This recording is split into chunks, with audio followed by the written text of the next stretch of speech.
Francisco Cândido Xavier, No Mundo Maior, quinto livro da coleção A Vida no Mundo Espiritual, ditado pelo Espírito André Luiz. Primeira parte, Entre Dois Planos. Esplendia o luar, revestindo os ângulos da paisagem de intensa luz. Maravilhosos cúmulos a oeste, espraiados no horizonte, semelhavam-se a castelos de espuma láctea, perdidos no imenso azul. Confinando com a amplidão, o quadro terrestre contrastava com o doce encantamento do alto, deixando entrever a vasta planície recamada de arvoredo em pesado verde escuro. Ao sul, caprichosos ciros reclinavam-se do céu sobre a terra, simbolizando adornos de gaze esvoaçante. Evoquei nesse momento a juventude da humanidade encarnada, perguntando a mim mesmo se aquelas bandas alvas do firmamento não seriam faixas celestiais a protegerem o repouso do educandário terrestre. A solidão imponente do plenilúnio infundia-me quase terror pela melancolia de sua majestosa e indizível beleza. A ideia de Deus envolvia-me o pensamento, arrancando-me notas de respeito e gratidão, que eu, entretanto, não chegava a emitir.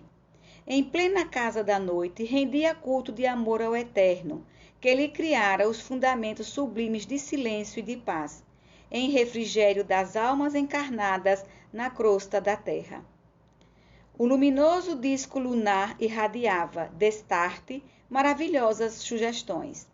Aos seus reflexos, iniciara-se a evolução terrena, e numerosas civilizações haviam modificado o curso das experiências humanas. Aquela mesma lâmpada suspensa clareara o caminho dos seres primitivos, conduzira os passos dos conquistadores, norteara a jornada dos santos. Testemunha impassível, observara a fundação de cidades suntuosas, acompanhando-lhes a prosperidade e a decadência. Contemplara as incessantes renovações da geografia política do mundo. Brilhara sobre a testa coroada dos príncipes e sobre o cajado de misérrimos pastores. Presenciava todos os dias, há longos milênios, o nascimento e a morte de milhões de seres. Sua augusta serenidade refletia a paz divina.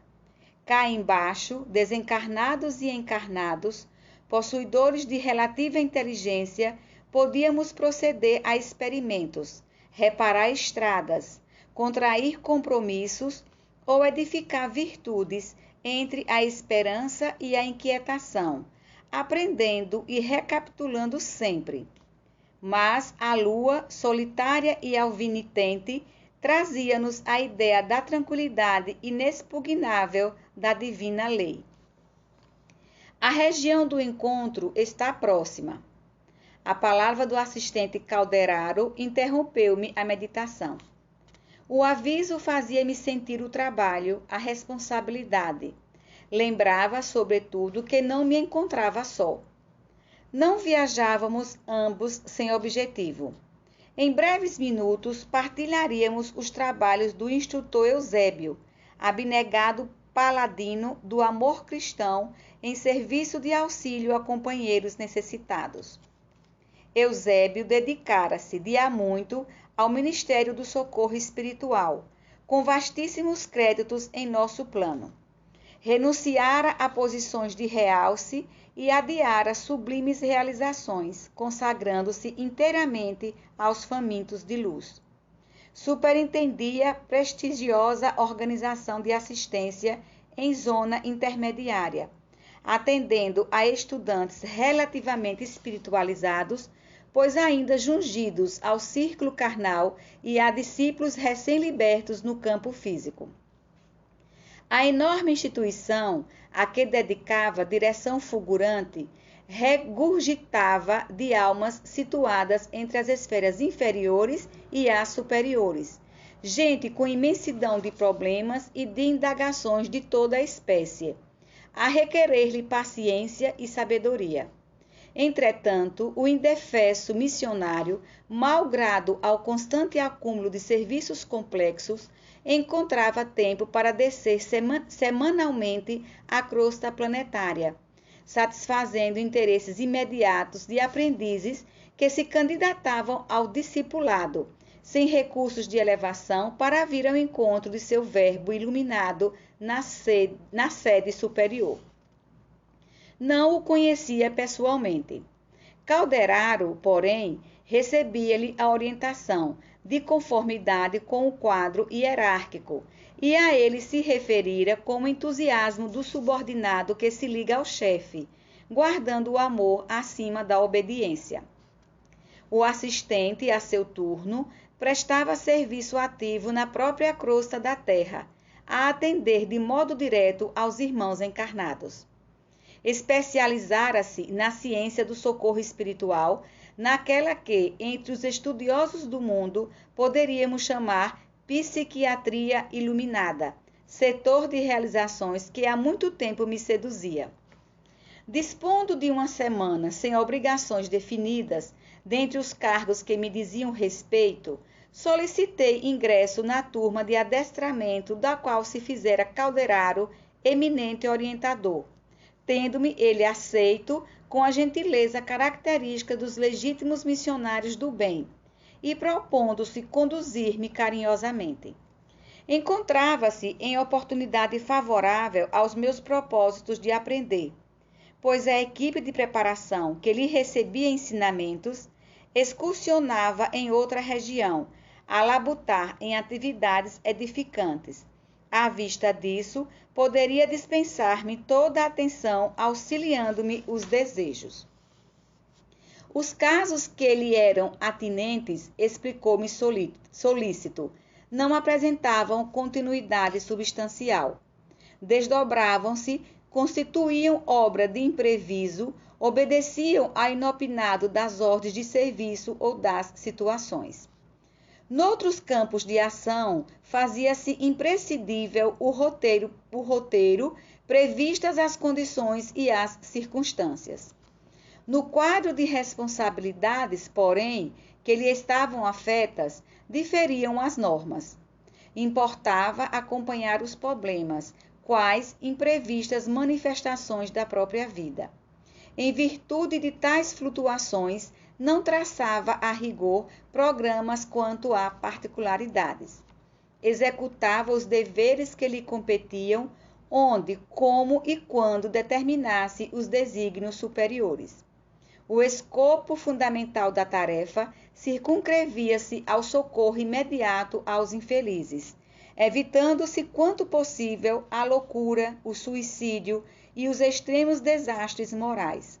Para isso, o missionário atuante era compelido a conhecer profundamente o jogo das forças psíquicas, com acendrado devotamento ao bem do próximo. Calderaro, neste particular, não deixava perceber qualquer dúvida. A bondade espontânea lhe era indício da virtude, e a inquebrantável serenidade revelava-lhe a sabedoria. Não lhe gozava o convívio desde muitos dias. Abraçara-o na véspera pela primeira vez.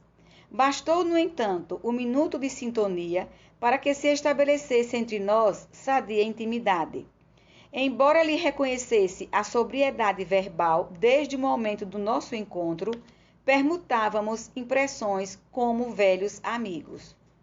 Seguindo-lhe, pois, os passos afetuosamente de alma edificada na fraternidade e na confiança, vi-me a reduzida distância de extenso parque, em plena natureza terrestre.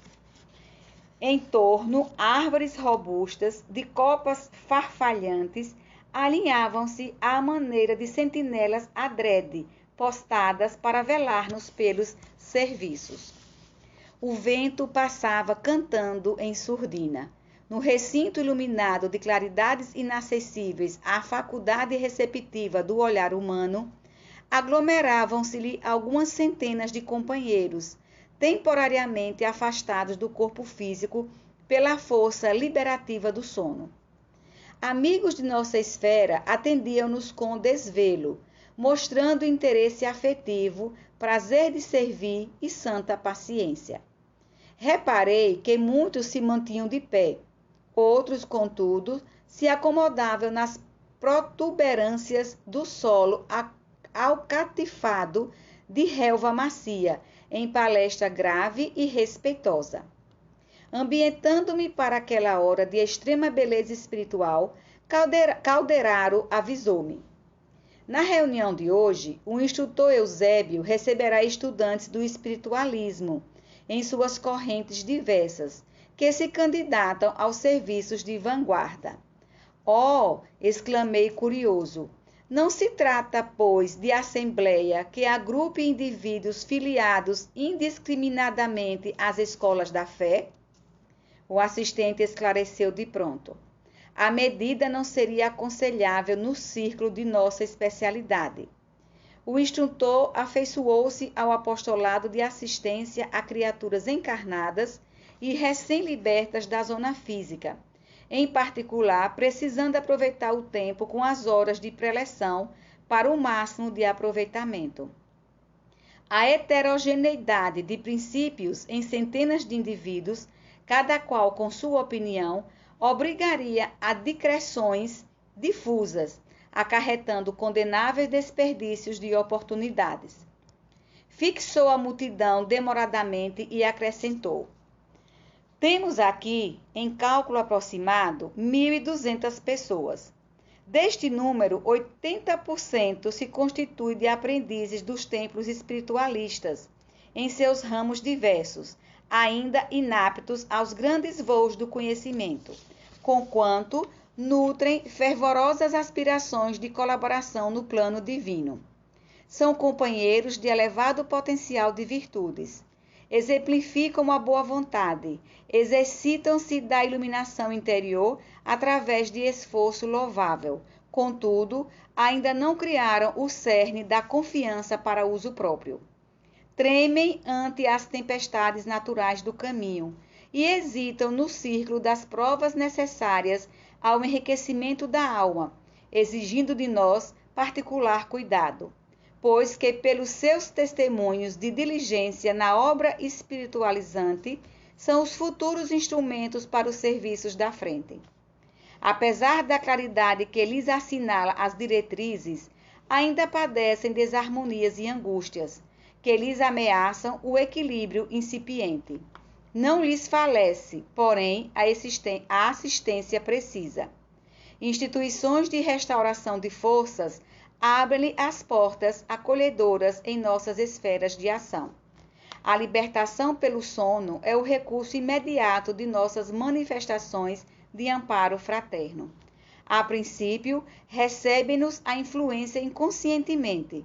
Em seguida, porém, fortalecem a mente, devagarinho, gravando-nos o concurso na memória, apresentando ideias, alvitres, sugestões, pareceres e inspirações beneficentes e salvadoras, através de recordações imprecisas. Francisco Cândido Xavier, No Mundo Maior, quinto livro da coleção A Vida no Mundo Espiritual, ditado pelo Espírito André Luiz. Segunda parte, Entre Dois Planos. Fez breve pausa e concluiu: os demais são colaboradores de nosso plano em tarefa de auxílio. A organização dos trabalhos era digna de sincera admiração. Estávamos no campo substancialmente terrestre. A atmosfera impregnada de aromas que o vento espargia em torno recordava-me o lar na terra, contornado de seu jardim em noite cálida. Que teria eu realizado no mundo físico se recebesse em outro tempo aquela bendita oportunidade de iluminação? Aquele punhado de mortais, sob os raios da lua, afigurou-se-me assembleia de privilegiados, favorecidos por celestes numes. Milhões de homens e mulheres a dormir em cidades próximas, algemadas aos interesses imediatos e ansiando a permuta das mais vis sensações, nem de longe suspeitariam a existência daquela original aglomeração de candidatos à luz íntima, convocados à preparação intensiva para incursões mais longas e eficientes na espiritualidade superior. Teriam a noção do sublime ensejo que lhes aprazia? Aproveitariam a dádiva com suficiente compreensão dos valores eternos? Marchariam desassombrados para a frente ou estacionariam ao contato dos primeiros óbices no esforço iluminativo? Calderaro percebeu minhas silenciosas perquirições e acrescentou: nossa comunidade de trabalho se dedica essencialmente à manutenção do equilíbrio. Não ignoras que a modificação do plano mental das criaturas ninguém jamais a impõe. É fruto de tempo, de esforço, de evolução. E o edifício da sociedade humana, em um atual momento no mundo, vem sendo abalado nos próprios alicerces, compelindo imenso número de pessoas a imprevistas renovações.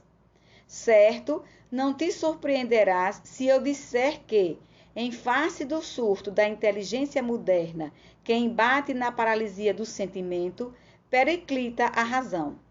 O progresso material atordoa a alma do homem desatento. Grandes massas, há séculos, permanecem distanciadas da luz espiritual. A civilização puramente científica é um Saturno devorador, e a humanidade de agora se defronta com implacáveis exigências de aceleração, de acelerado crescer mental. Daí o agravo de nossas obrigações no setor da assistência. As necessidades de preparação do espírito intensificam-se em ritmo assustador. Nesse instante, alcançamos a multidão pacífica. Meu interlocutor sorriu, frisando: o acaso não opera prodígios. Qualquer realização há que planejar, atacar, pôr a termo. Para que o homem físico se converta em homem espiritual, o milagre exige muita colaboração de nossa parte. Lançou-me olhar significativo e concluiu: as asas sublimes da alma eterna não se expandem nos acanhados escaninhos de uma chocadeira. Há que trabalhar, brunir, sofrer. Nesse momento, aproximou-se alguém dirigindo-se à palavra. Era um solícito companheiro, informando-nos que Eusébio penetrara o recinto. Efetivamente, em saliência próxima, comparecia o missionário, ladeado por 6 assessores, todos envoltos em halos de intensa luz. O abnegado orientador não exibia os traços de venerável senectude, com que em geral imaginamos os apóstolos das revelações divinas. Mostrava-se-nos com a figura dos homens robustos, em plena madureza espiritual. Os olhos escuros e tranquilos pareciam fontes de imenso poder magnético. Contemplava-nos sorridente, qual simples colega. A presença dele impusera, porém, respeitoso silêncio. Cessaram todas as conversações que aqui e ali se entretinham, e ante os fios de luz que os trabalhadores de nosso plano teciam em derredor, isolando-nos de qualquer assédio eventual das forças inferiores, apenas o vento calmo erguia a voz, sussurrando algo de belo e misterioso à folhagem. Sentamo-nos todos à escuta, enquanto o instrutor se mantinha de pé. Observando quase frente a frente, eu podia agora apreciar-lhe a figura majestosa, respirando segurança e beleza. Do rosto imperturbável, a bondade e a compreensão, a tolerância e a doçura irradiavam simpatia inexcedível. A túnica ampla de tom verde claro emetia esmeraldinas cintilações. Aquela vigorosa personalidade infundia veneração e carinho, confiança e paz. Consolidada a quietude no ambiente, elevou a destra para o alto e orou com inflexão comovedora. Senhor da vida, abençoa-nos o propósito de penetrar o caminho da luz. Somos teus filhos, ainda escravos de círculos restritos, mas a sede do infinito dilacera-nos os véus do ser. Herdeiros da imortalidade, buscamo-te as fontes eternas, esperando confiantes em tua misericórdia. De nós mesmos, Senhor, nada podemos. Sem ti, somos frondes decepadas, que o fogo da experiência tortura ou transforma. Unidos, no entanto, ao teu amor, somos continuadores gloriosos de tua criação interminável. Somos alguns milhares neste campo terrestre e, antes de tudo, louvamos-te a grandeza que não nos oprime a pequenez. Dilata-nos a percepção diante da vida. Abre-nos os olhos, enevoados pelo sono da ilusão, para que divisemos tua glória sem fim. Desperta-nos docemente o ouvido, a fim de percebermos o cântico de tua sublime eternidade. Abençoa as sementes de sabedoria que os teus mensageiros esparziram. No campo de nossas almas, fecunda-nos o solo interior, para que os divinos germes não pereçam. Sabemos, Pai, que o suor do trabalho e a lágrima da redenção constituem adubo generoso à floração de nossas sementeiras. Todavia, sem tua bênção, o suor enlanquece e a lágrima desespera. Sem tua mão compassiva, os vermes das paixões e as tempestades de nossos vícios podem arruinar-nos a lavoura incipiente. Acorda-nos, Senhor da vida, para a luz das oportunidades presentes, para que os atritos da luta não os inutilizem. Guia-nos os pés para o supremo bem. Reveste-nos o coração com a tua serenidade paternal, rebustecendo-nos a resistência. Poderoso Senhor, ampara-nos a fragilidade, corrige-nos os erros, esclarece-nos a ignorância, acolhe-nos em tempo amoroso regaço. Acolhe-nos em teu amoroso regaço. Cumpram-se, Pai amado, os teus desígnios soberanos, agora e sempre, que assim seja. Finda a comovente rogativa, o orientador baixou os olhos nevoados de pranto e então vi, dominado de júbilo, que da incognoscível altura uma claridade diferente caía sobre nós em jorros cristalinos. Partículas semelhantes à prata eterizada choviam no recinto, infiltrando-se nas raízes das árvores mais próximas lá fora. Ignoto encantamento fizera-se em minha alma. Ao contato dos eflúvios divinos, reparei que minhas forças gradualmente serenavam em receptividade maravilhosa. Em torno pairavam as mesmas notas de alegria e de beleza, pois a calma e a aventura transpareciam de todos os rostos, voltados estáticos para o instrutor, em redor do qual se mostravam mais intensas as ondas de luz celeste. Sublime felicidade inundava-me todo o ser, mergulhara-me em indefinível banho de energias renovadoras. Meus olhos foram impotentes para conter as lágrimas felizes que as formosas cintilações me destilavam das fontes ocultas do espírito. E antes que o nobre mentor retomasse a palavra, agradeci em silêncio a resposta do céu, reconhecendo na prece, mais uma vez, não só a manifestação da reverência religiosa, senão também o recurso de acesso aos inesgotáveis mananciais do divino poder.